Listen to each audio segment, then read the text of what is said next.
Hello అండి. అందరికీ నమస్తే. మీలో ఎంతమందికి తెలుసు ఈ మిక్స్డ్ వెజిటేబుల్ కర్రీ?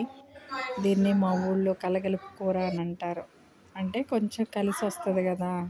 జనాలు ఎక్కువ ఉన్నప్పుడు ఇలాంటి కర్రీస్ వండుకుంటూ ఉంటారనమాట.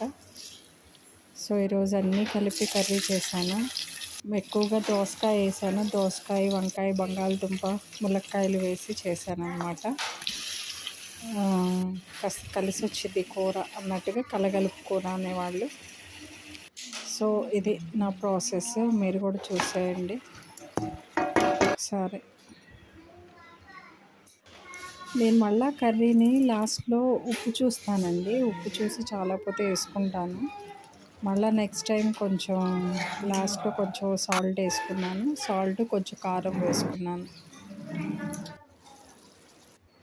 కొంచెం